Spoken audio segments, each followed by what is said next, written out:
All right, today we're diving deep into the world of ethical hacking. We're going to pull back the curtain and see exactly how security pros find the cracks in our digital world, not to cause chaos, but to help us build stronger walls. So let's get right into it.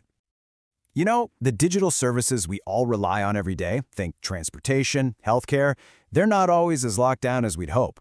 I mean, just take a look at this recent study of government websites in Bangladesh. The findings are pretty eye-opening. And this isn't some theoretical problem. We're talking about real services and really sensitive citizen data being left exposed. And the scale of this? It's just staggering. In that one study, the transportation sector alone had 60 documented vulnerabilities. 60. Just let that sink in for a moment. That's 60 potential doors left unlocked on systems that manage things like vehicle registrations for millions of people. And this really brings us to a crucial, kind of scary point. Our digital world is incredibly vulnerable. The websites and apps we use for banking, for healthcare, for all sorts of government services, they're constantly being tested by attackers. Understanding these vulnerabilities, that's the absolute first step to securing them.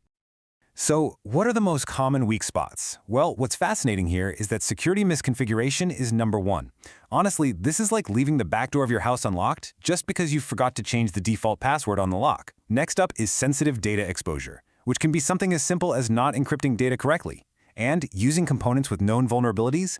That's basically like building a brand new car with parts you already know have been recalled. These are the low-hanging fruit for attackers. Okay, so how does an ethical hacker even start to find these flaws?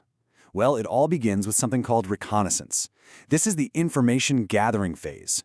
You're basically a detective, learning everything you can about a target without directly poking at it. And one of the most powerful and surprisingly simple tools for this is something called Google dorking. And no, this isn't just about clumsy searching.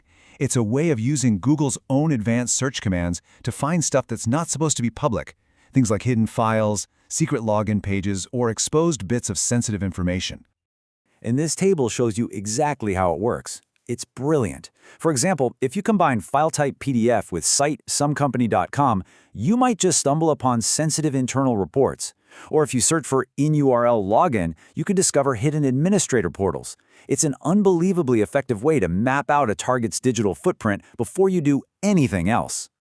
So after all that passive snooping, it's time to get a little more hands-on. And for that, ethical hackers use specialized tools. One of the most essential is called Burp Suite, which is pretty much the Swiss Army knife for testing web applications. Here's a great way to think about it. Your web browser is a waiter, and the website server is the kitchen. Normally, the waiter takes your order straight to the kitchen. But Burp Suite sits